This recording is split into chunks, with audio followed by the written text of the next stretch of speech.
Hello दोस्तों, कैसे हैं आप सब। स्वागत है आप सभी का कॉमिक वर्ल्ड चैनल पर। तो चलिए दोस्तों, शुरू करते हैं राज कॉमिक्स में भोकाल और महारावण सीरीज की अगली कॉमिक्स कलंका का दूसरा भाग। शाबाश पुत्र, जाओ और शत्रुओं में प्रलय मचा दो। ओह, क्या हुआ माँ? तू अचानक चौंक क्यों गई? कुछ नहीं मेरे बच्चे, तू जा।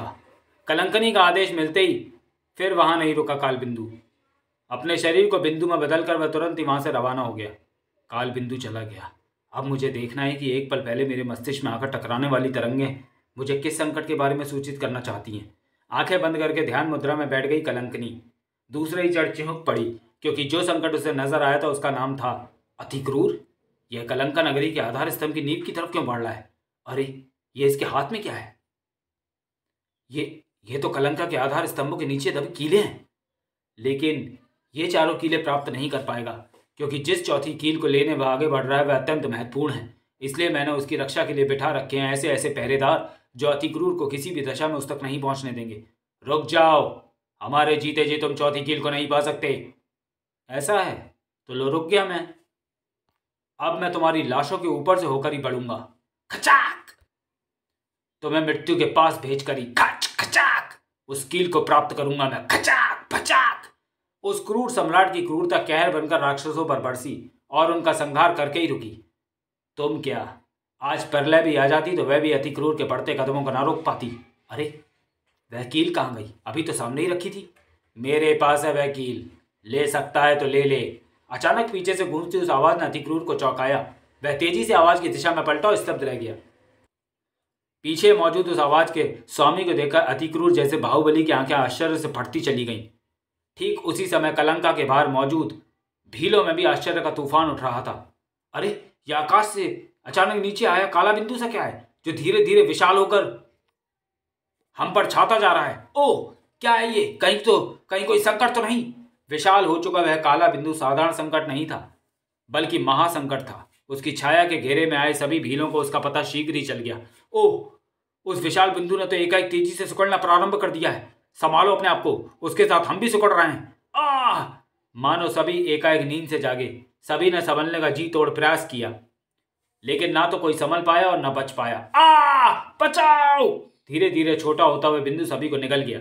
हे ईश्वर, उस काले बिंदु ने हमारे बहुत से साथियों को अपने में समेट कर समाप्त कर डाला और अब वह हमारी दूसरी टुकड़ी की तरफ बढ़ रहा है। इसकी सूचना तुरंत ही महाबली भोकाल और भील श्रेष्ठ धनुषा को मिलनी चाहिए। सरपट वहां से भाग खड़ी हुई उस भील की बात जिसने सुनी वही भौचक्का होकर रह गया। ओह नहीं, यह विचित्र संकट कहां से आया? निश्चय ही कलंकनी ने भेजा है उसे। आओ, हमें तुरंत ही उसे खत्म करना होगा। भोकाल के पीछे सभी भाग खड़े हुए और जल्द ही जा पहुंचे उस अद्भुत विनाशकारी शक्ति के सामने। बचाओ बचाओ! ओह, उस काले बिंदु ने तो सचमुच हमारी सेना में प्रलय मचा रखी है। मैं अभी छिन्न भिन्न करता हूं उस काले बिंदु को और कर दी। संभाला उस विलक्षण धनुधर ने अपना धनुष और कर दी बाणों की बारिश। लेकिन हा हा हा हा हा! ओह, किसी भी बाण ने उस पर कोई असर नहीं डाला। प्रहारा की शक्तियां इसे समाप्त कर देंगी। भोकाल ने भी प्रहारा से कई बार कर दिए, लेकिन बेकार गए प्रत्येक बार।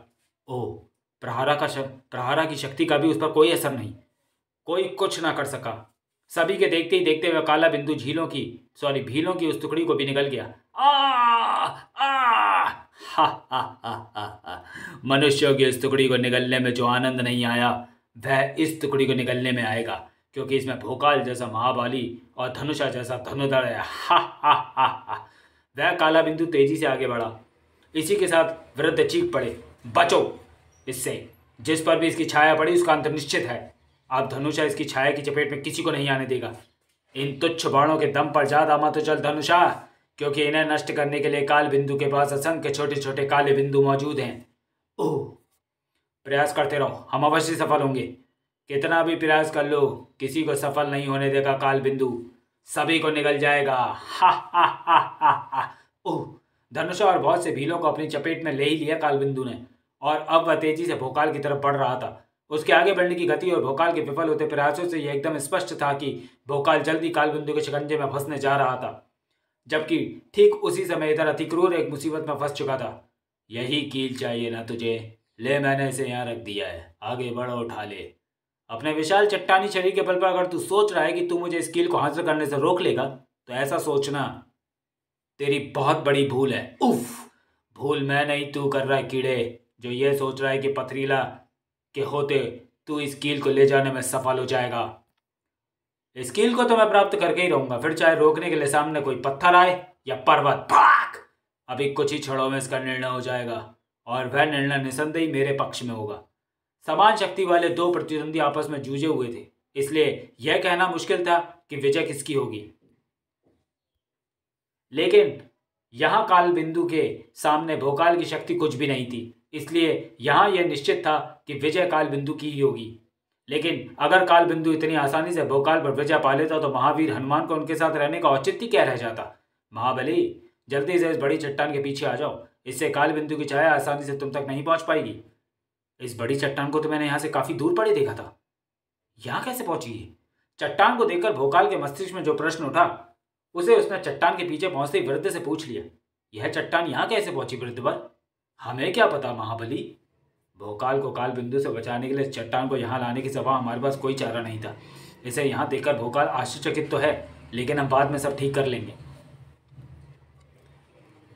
इस समय तो हमें भोकाल को काल बिंदु से बचने का कोई ऐसा उपाय बताना होगा जिससे काल बिंदु भी समाप्त हो जाए और भोकाल को भी हम पर संदेह ना हो। दूसरे ही क्षण गंभीर स्वर में भोकाल से बोल उठे वृद्ध, काल बिंदु अंधकार का ही एक रूप है और अंधकार को समाप्त करता है प्रकाश। श्री राम के धनुष का स्मरण करो महाबली और फिर करो अग्नि बाण का संहान। आप ठीक कहते हैं वृद्धवर, जय श्री राम।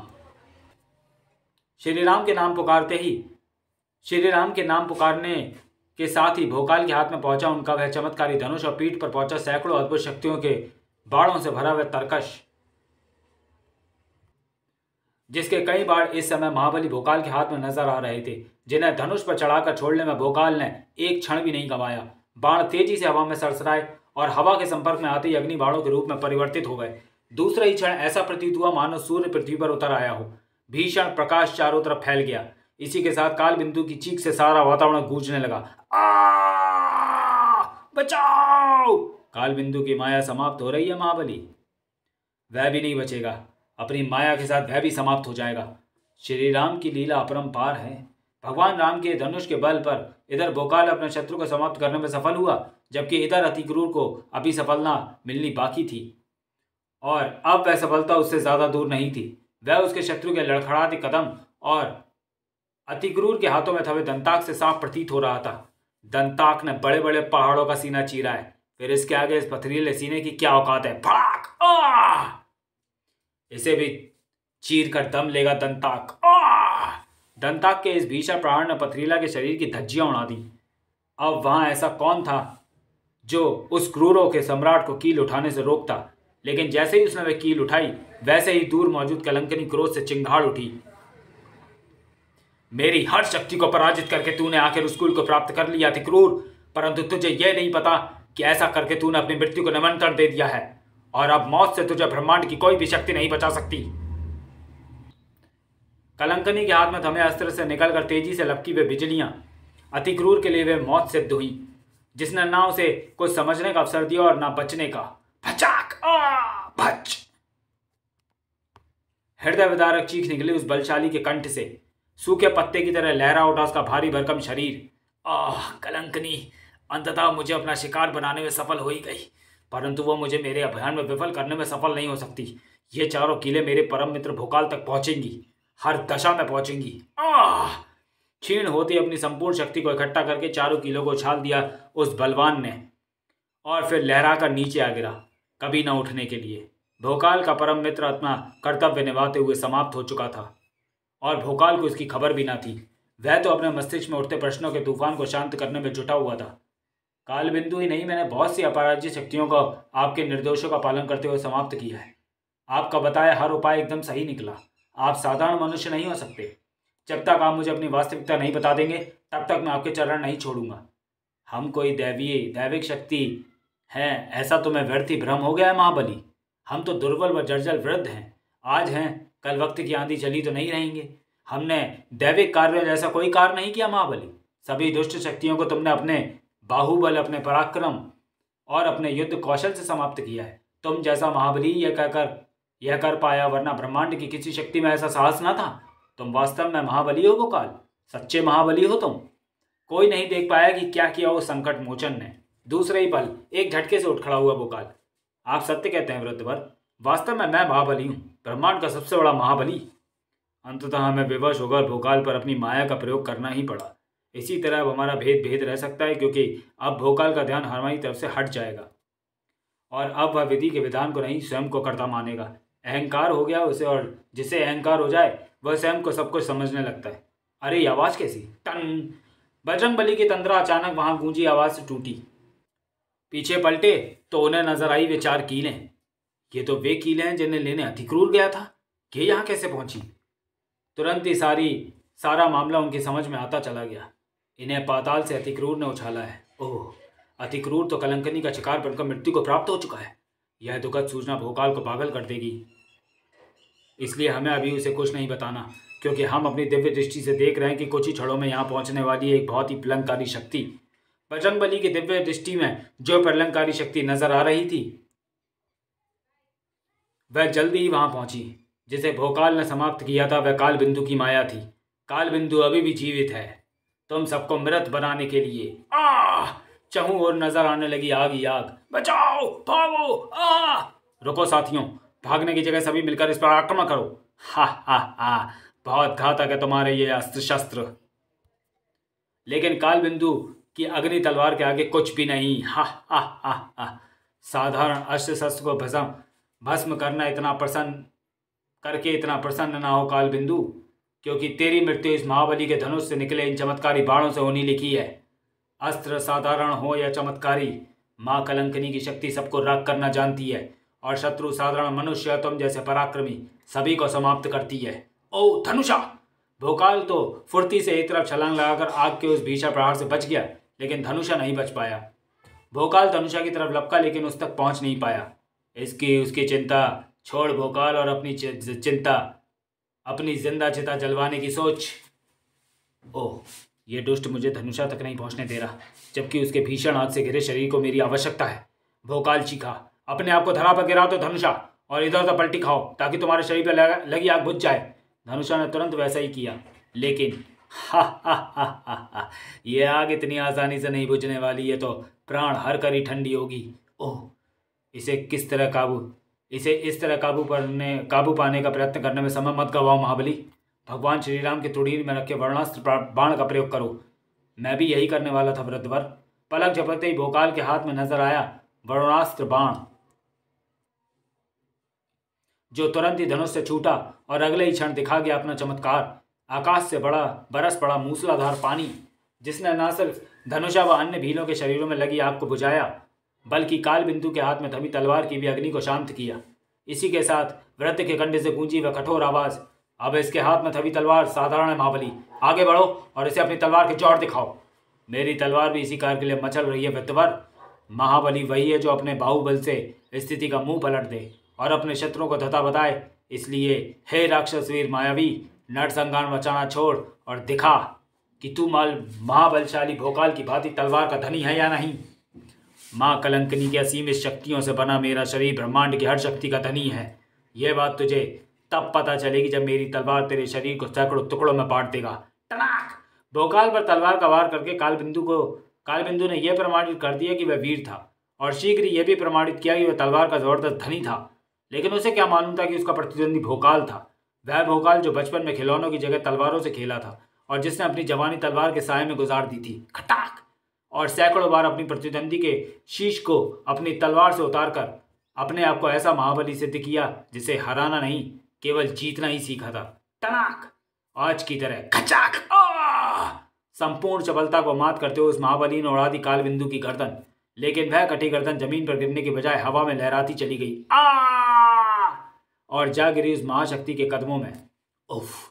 मेरे माया पुत्र कालबिंदु को भी समाप्त करने में सफल हुआ भोकाल। दूसरे ही क्षण विनाशकारिणी की आंखें क्रोध से दहकते अंगार की भांति लाल होती चली गईं।